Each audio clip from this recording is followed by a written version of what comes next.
Smith, and we're going to take you on his journey as a child entrepreneur to TCU Baseball Player to successful businessman. This is his journey.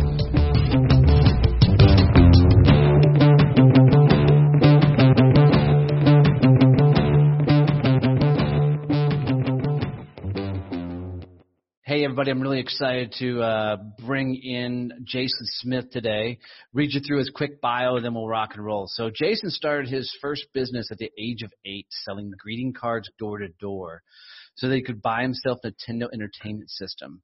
That satisfaction of reaching the goal ignited the entrepreneur spirit, leading to successful endeavors in industries from manufacturing and snack foods to technology and sports marketing.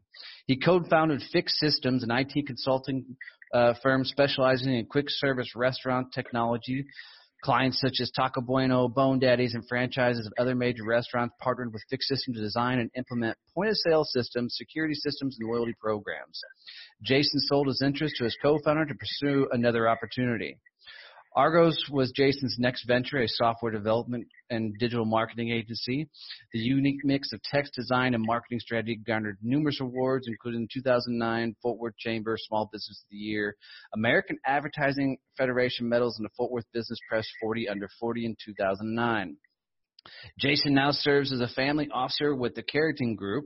His passion is helping entrepreneurs obtain and enjoy a lifestyle they earn through the sacrifices they make to build our economy. Holy crap, Jason, that's a freaking mouthful. So I'm done reading this. Why don't you just tell me what the hell this all says, and then we'll go from there. So basically what it says is that I've got an entrepreneurial spirit, and I was frankly disappointed by what I walked away with after 2 rather successful businesses. And so when I had an opportunity to reflect and figure out what is career 2.0 going to be about, I really had a passion for helping other entrepreneurs avoid that disappointment. Now, if you think about the sacrifices and the blood, sweat, and tears folks put into growing a business, whether it's from the ground up or buying a business or franchising, whatever, they're taking a big risk to do that. And for many of them, it's driven by wanting more than what is just going to be given to them. And so for me, becoming a family officer is really all about helping those entrepreneurs recapture that why and align what it is that they've built so that they can achieve what's important to them outside of that business success. Wow, that's pretty crazy. So you went from selling cards as a kid door to door to now advising family businesses. That's a crazy ride. What made you first jump out and one, had the guts as an 8-year-old to go door to door to get money from Nintendo games? It was a desire. I grew up in probably the lower middle class is what I would call it. My parents are hardworking people. We always had what we needed. Pretty much. I'll say this, we always had what we needed, but not always what we wanted. And so as a kid, the Nintendo Entertainment System was the big toy for a couple of years there when I was 7, 8 years old. And I'd asked for it for my birthday and didn't get it. I'd asked for it for Christmas and didn't get it. And by that point, I figured, what can I do to put things in my own hands and figure this thing out? So I get this catalog in the mail, and it says, hey, you can earn these fantastic prizes if you're willing to sell greeting cards and wrapping paper and other little things like that. But then there was also this option to get straight cash. I was like, okay, that's interesting. And so I started doing that, friends, family, neighbors, raised some money that way. Saves birthday money, asked for money for Christmas. Guilting them to buy from a kid. Hey, you got to use what you got, right? No. Yeah, so it took me a full year, but I raised the $108.75 it took. That was my first lesson in tax, by the way, because all the ads say $99.99. So I'm like, all right, I'm there. And then I needed almost $9 more for sales tax. It's a great way to learn it. So from there, of course, you did school and everything, and then your real first company that you started was that the marketing company? Yes, I started that in college and was creating websites for departments on campus at TCU. So a lot of these departments didn't even have a website at this time. This would have been like 2000, 2001. If they did have a website, it was just a placeholder. And so as a student, I was able to use the federal student worker program So the departments essentially didn't have to pay me. It was federal money that was already allocated towards me for federal work study. And so I would just show them how to funnel that money into having me build them a website, and did 3 or 4 departments on campus. And it kind of grew organically from there. You know, the professors and department heads on campus, they knew business owners, small business owners who needed help as well. And it just kind of grew organically that way. And then what happened after that business? Because you shut that one down, or you sold that interest. Yeah, so that one was just sort of a side gig, a solopreneur gig. And I wound up getting a job right out of college with a big multinational corporation. Still did that on the side. But for some reason, I guess I thought the next logical step was to do the right thing and get a grown-up job. And so I don't know what happened. I just didn't translate that entrepreneurial drive and success into thinking I could go do this in a full-time manner. So I got a job at a big multinational corporation, and about a year in realized this wasn't for me. And what did it for me was walking into a guy's cubicle and seeing that he had a calendar about 11 years in the future with a date circled when he could retire. Oh, wow. And that was just flat out depressing. And I talked to him a little bit, friendly guy, nice enough guy, just basically biding time. Right. And your reward essentially for working 10 to 15 years there in a cubicle was to spend your next 10 to 15 years in an office with no windows. And I was like, man, there's got to be something better than this. Right. And that's when I connected with an old college friend, and we started Fix Systems. And that's when I resigned from that job and went full-time entrepreneur. We both grew up in that generation where our parents, you know, got like that one career type field ultimately and stayed there for years. Why couldn't you see yourself doing the same thing? Because, I mean, I get it. I couldn't sit in a cubicle myself, even though I did that twice in my life. I've sat in a cubicle. But why couldn't you buy into somebody else's style of living, if you will? Well, I think it was the mismatch between effort and results. You know, the impact that you can have in a big multinational company versus what you're going to see of that on the back end. So growing up as an athlete and playing sports, it's typically a very, very much a 1-to-1 ratio. If I go put in the extra effort, I'm going to see the extra results, and it's going to translate into additional success for me personally and my team. And just because I know this, where'd you play sports for? I played at TCU, played baseball there. Yeah. For 3 years and pitched. Nice. Good stuff, brother. It's still TCU. I mean, for me, it's college, which I don't give a shit about college. So I mean, is that realization that you can't work in Cube Nation, is that kind of like your biggest turning point in your life, that you realize that you need to go find an entrepreneur type situation, or is it something else? No, that was a big turning point for me. And it sort of a few different, I guess, personality realizations came to a head while I was there. Because I more recently had stopped playing baseball at that point. So that was sort of a part of me that had to stop and go away. And then I felt like I was also. Was that because you were no good, or because you just. The top of the pyramid is very small. So, yeah. All right. So yeah, I had to move on from that, and that was sort of like, okay, you grow up and become an adult. And so I guess I confused needing to pivot with needing to give up on everything that I was passionate about or interested in. Now, so tell me about this newest and latest adventure, because you're doing some really cool things with some cool companies. You know, a lot of the people that I've talked to on the show already kind of found that spot in their life when they hit almost rock bottom. I don't think you ever really had a rock bottom, or did you? I guess not in the sense of maybe what you hear in the most dramatic cases. Right. You know, I would say that 2008, 2009 were really tough years for a lot of companies, a lot of people. Pretty much everybody. Yeah.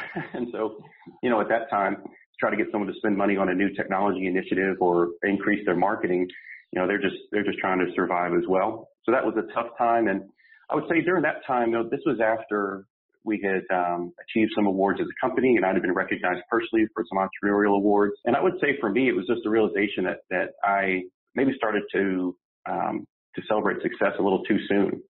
You know, and so instead of leveraging those sources of credibility and PR into the next opportunity, I kind of started to think, okay, now we've got some traction. Now we're in a good place. and I could focus on other things instead of just continuing to drive growth. So I got more focused internally on running the business instead of growing it. And I think ultimately that's why our company suffered in 08 and 09 and into 2010, where we could have been that one that was in the market, that did have the credibility that no matter how little your project, we can do it and want to do it. So that's interesting. Some of the listeners may not understand what you mean by working in the company versus on the company. So walk us through that, what that looked like a little bit. Yeah, so I got focused on better optimizing our internal processes, all valuable efforts, in terms of how do we run the company better, working on the company, making sure we've got the right people in the right seats, making sure that we're doing the work in a consistent manner. I would say what happened was instead of working at 150%, to also go out and do the business development and shaking the hands and keeping our name top of mind, I scaled back to 100% effort and focused on running the business instead of also that extra 50% effort to grow it.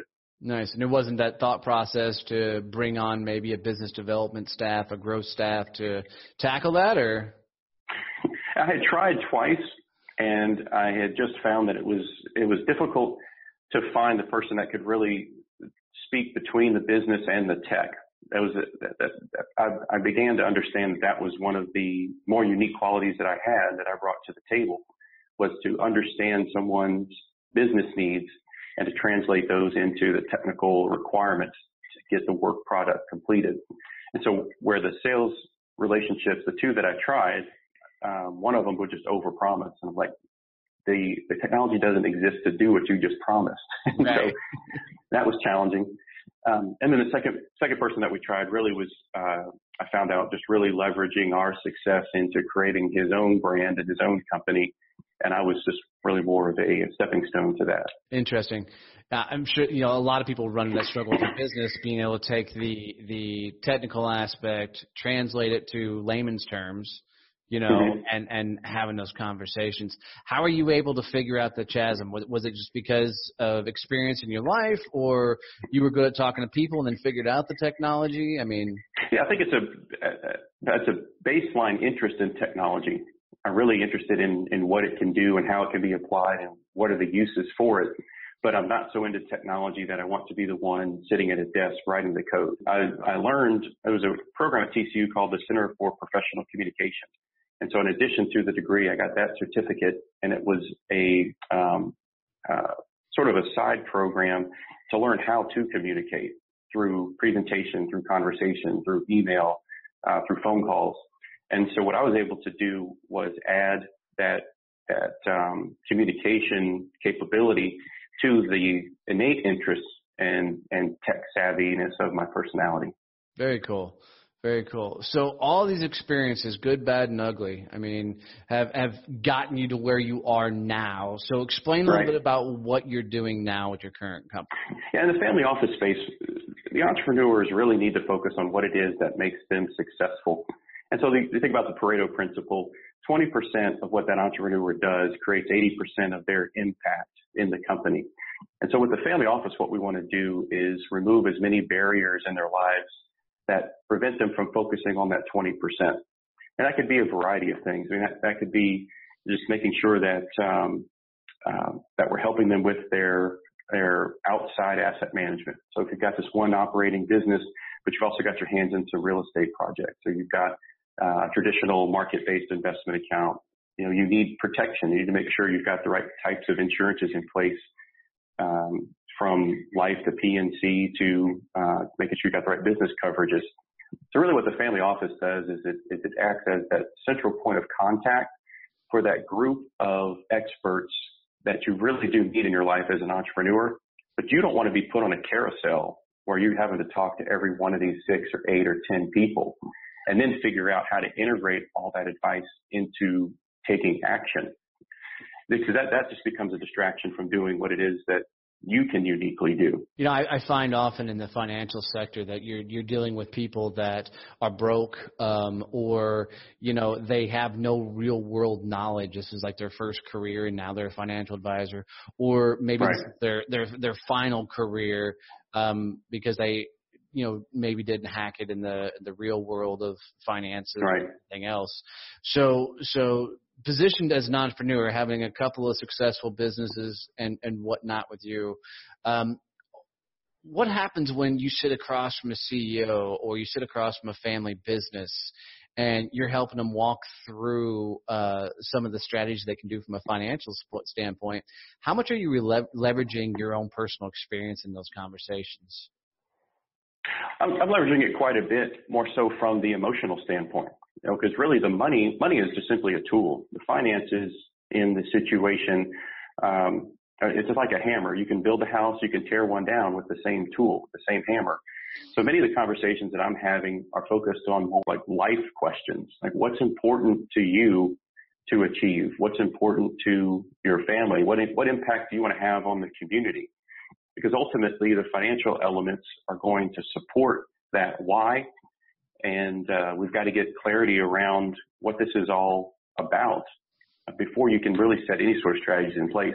And that's why we've separated ourselves from the traditional financial services realm. In the family office space, I actually hire a certified financial planner as one of the team members.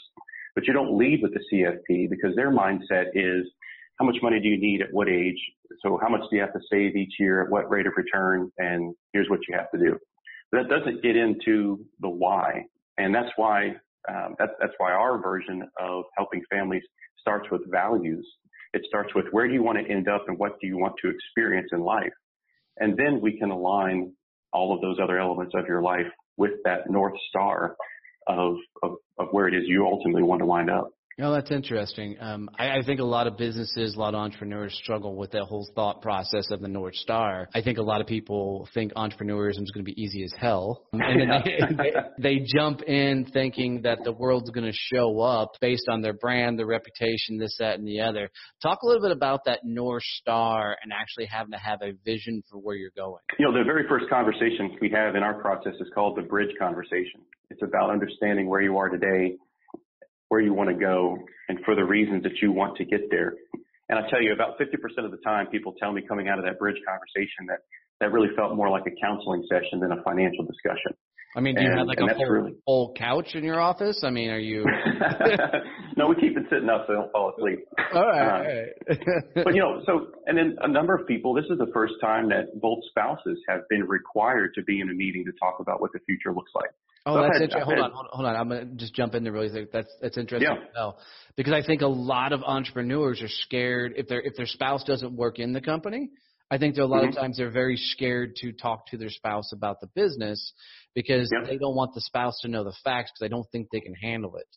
So why do you make sure that they bring the spouse to the table? Because we're talking about things that are impacting their lives, not necessarily the business or the finances. We want to understand whether or not you two are even rowing in the same direction. Do you want the same things in life? The divorce rate among entrepreneurs is much higher than the average. And one of our theories is that it's because the person running the business is just really out of the day-to-day in the household. The person in the household is out of the day-to-days of the business. So when they sell the business, it's like, who are you and why are you in my house? And so if we can get them on the same page, rowing in the same direction, then the spouse working in the business realizes, there will be a time at which we sort of merge these two paths. And the person not working in business realizes, we need 3, 5, 7 more years of this type of lifestyle in order to get to that point where we said we always wanted to be. So an entrepreneur that I know out of Toronto, his wife wrote a book called Living with an Entrepreneur. Or Married to an Entrepreneur. I'm really half tempted to get that from my wife just because the craziness that we go through. What's that experience like? I mean, are these spouses coming in for the first time and getting shown the inner workings of the business, or do you tell them to go do some sort of pre-call plan? No. We walk them through everything. This is a full-on white glove level experience. So in the bridge conversation, that's where we're getting on paper for many people for the first time where it is they want to wind up, and at a high level how it is that they're going to get there. If they choose to engage us in the family office, we get into every aspect of their lives and we organize that. And so I've got one client meeting next week. He has no idea what his personal net worth is. When the bank asks him for a personal financial statement, he scribbles some stuff together just to give them something that's bigger than what his loan amount is. Oh, well, that's how I do my finances as well. Yeah. So just knowing that there's an opportunity to help bring that clarity, because that's how you begin to make smart decisions. You've got to know where you are today in order to make the decisions to get you to where you want to be. And because most business owners have illiquid wealth, it's tied up in their business, it's tied up in real estate and other deals, it's much harder to track. And there's fewer people willing to help them with that because it is more complicated and it does take more of an entrepreneurial approach than simply a financial management approach. And how does somebody know they're cut out to be an entrepreneur? I mean, it's the big buzzword right now because of guys like Gary and some of these other ones are out there, telling everybody. But he's actually come out quite recently in Austin and saying, maybe it's not for you. Right. And so I think that's very responsible of him to say, hey, this entrepreneur thing, it's like, no, you need to go back and watch wine library videos from like 10 years ago. And if you can be that guy, then maybe you can be Gary V of today. You mean with a little bit more weight and a bad haircut, that guy? Yeah. He looks rough in some of those. Same language, though. Oh, yeah. He's still there. He's still there. So you mean? I think the key is if you really are an entrepreneur, you enjoy the journey. And so what I mean by that, like growing up in South Louisiana, our big hobby was fishing. And if you didn't enjoy being out on the boat and when you came home with an empty ice chest, you still enjoyed the trip, then fishing is not for you. Wait, was there beer in the ice chest? When we left. Okay. Okay. Just make sure. It was empty when we got back. Right. The idea is to lighten the load of the beer and increase the load of the fish. But my point there is that if you didn't enjoy being out on the boat, then fishing's not for you because you're just not going to catch a fish every single time. Right. And that's why you keep catching them too. It's like, okay, I caught one, let's catch another. So the real drive there is in the process. It's not so much in the results. So if you're an entrepreneur, you enjoy the game. Right. What about somebody though that's just tired of working for the man? They daydream all day about, living this fantastic, wonderful dream, but they really don't want to enjoy the process. What do you tell them? Maybe you're working for the wrong man. Oh, interesting. All right. Maybe you need to find someone that you align better with, maybe that shares more of your values, maybe that appreciates and acknowledges your contribution as that number two person. And maybe you're just working for the wrong man. That's interesting. Where's your journey taking you? I mean, ultimately, where do you think all of this has taken you? I mean, I know this has been a very fun ride as you've jumped on this new adventure doing this, and I know you've got some cool things you're working alongside of this. So where's this all taking you? Where do you think you're going? I'm really just enjoying helping these families create that success. I think where it's going is into creating more multi-generational wealth families, where the generation one that builds it can create a system that allows generation 2, 3, 4, 5 to have an impact in the world with what it is that they've created. So it doesn't become this 3-generation cycle of shirt sleeves to shirt sleeves, where generation 1 builds it, generation 2 spins it, generation 3 runs it into the ground, and now you're starting over. If we can truly show that family, generation 1, how to have an impact with people that they're never even going to meet. I mean, generation 4 and 5, they might not even meet those people in their lineage, but we want to help them put the structures in place so that those family members benefit from what they've done, but so does the community around them. Right. So what I see this going into is that to be that resource in these families' lives that they can point to and say, Carrington Group is the reason why our family tree went in a different direction. No, that's huge. That's huge. Now, I'm going to put you on the spot a little bit just because I know you have kids, right? All right. We're all a product of our upbringing, right? So we all form who we are based on our surroundings early on in our life. And both of our parents grew up brought us up in that lower economics, scale, which taught us a little bit about, tenacity, taught us about, grinding it out, and fighting a little bit. How do people that are making money, they're above that lower tier income level, how do they give that same experience to their kids, as they continue to move on, so those kids still learn how to duke it out like they've duked it out over their career? Yeah, one way is to make sure that you're stories of before you had money. So there's a big difference I've seen in Generation 2 that was old enough to comprehend the struggle of Generation 1 versus Generation 2 that didn't really become aware until after the wealth was made. So the first step is to document and communicate those stories of how is it that we got to this point. You've got to share the struggle. You've got to help them understand that you lived in the basement of your mother-in-law's house for a year and a half while you got this off the ground, and share it in a manner that's encouraging, and to show that it is a stepping stone to those greater things. The second thing you can do is get them involved in the business. And maybe it's not the one you run.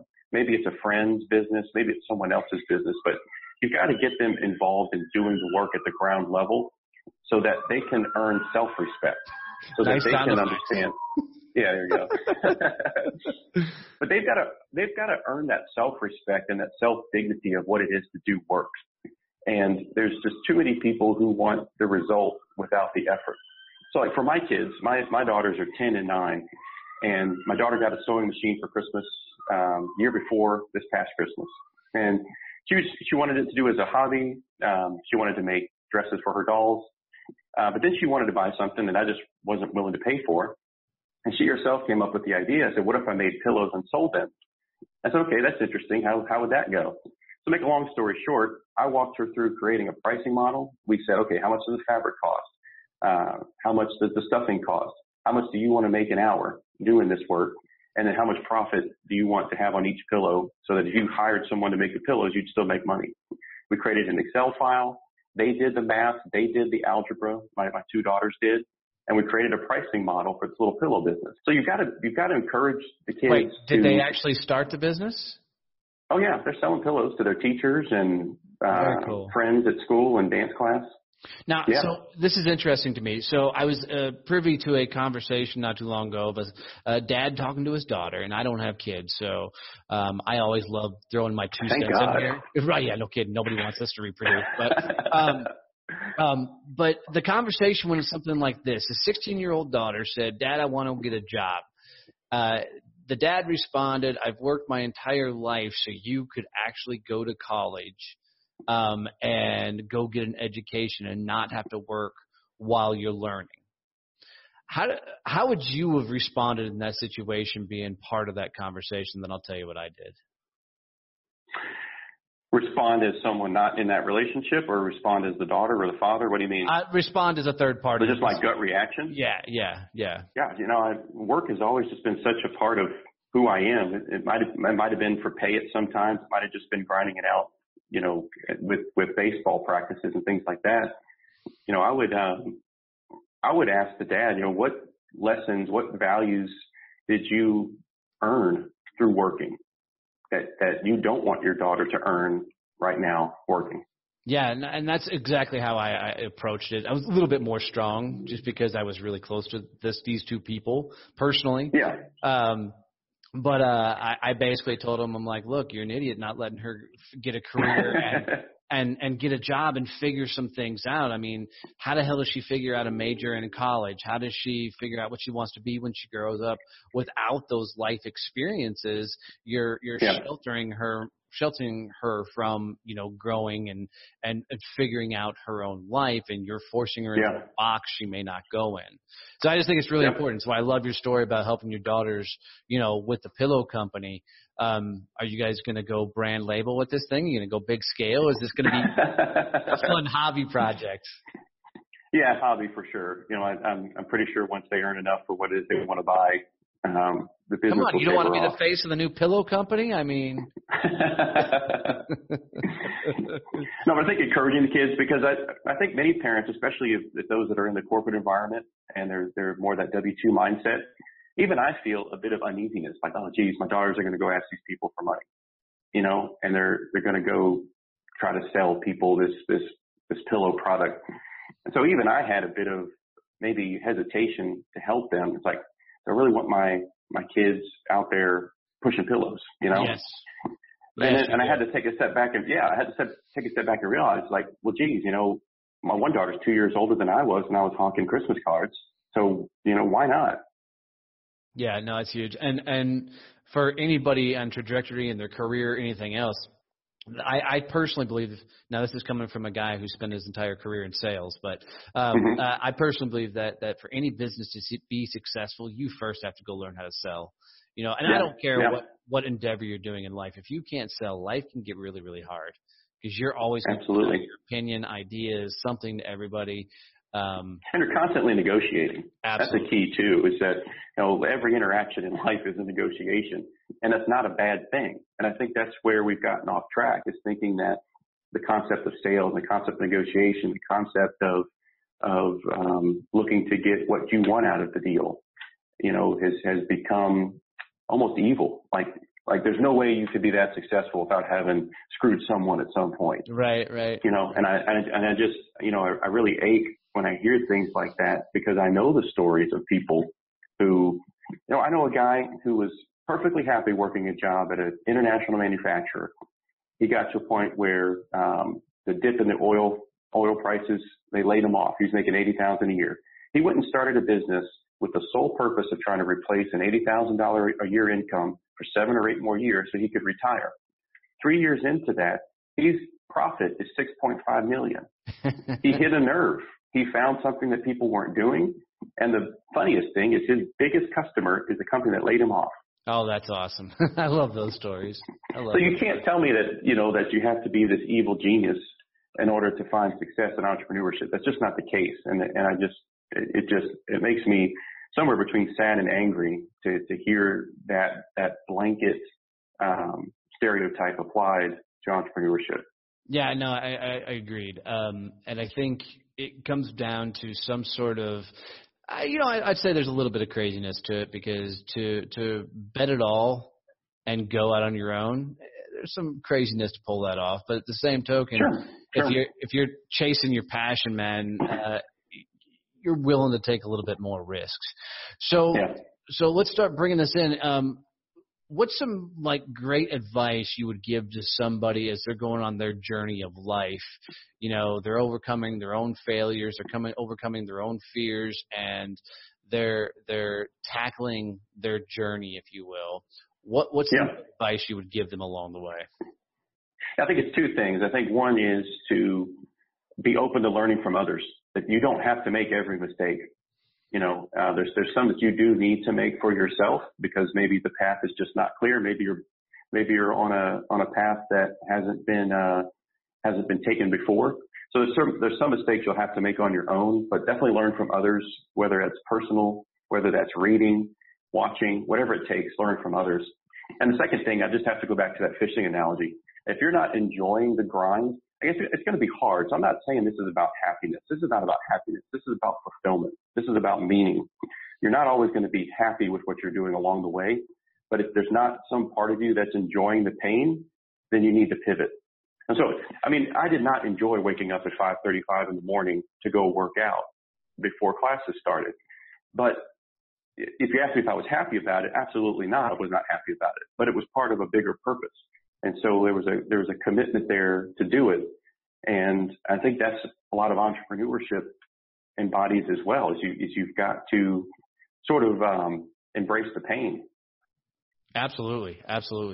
So, well, you don't have a book or anything to promote. You know, most people come on here, they're like, I know this, that, and the other. Why the hell haven't you written your story? You got a cool story.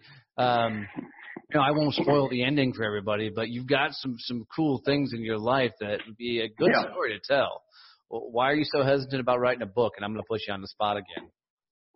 Yeah, part of it is that shiny object syndrome. You know, I don't know where that would lead me, and sort of some of it, honestly, is like, well, Jesus, that took off. What would that mean? You know, if it. Well, here, let me make it easy for you. Nobody gets rich off of writing a book. So. Oh, no.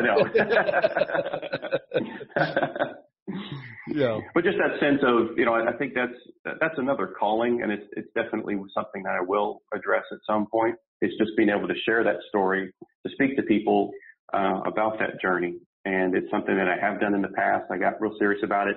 I guess some of my hesitation is that I started to do a lot of that in 2009 and 2010.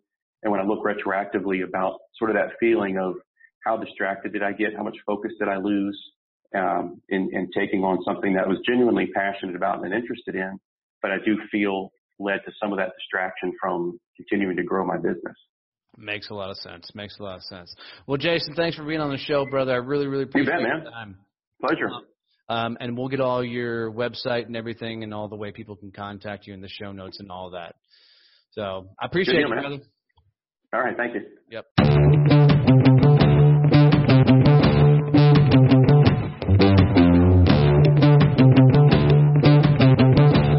Wow, what a fun episode with Jason. Man, I hope you guys enjoyed that journey. Do me a favor and comment, share, tell your friends about this, and let me know what you thought of this episode.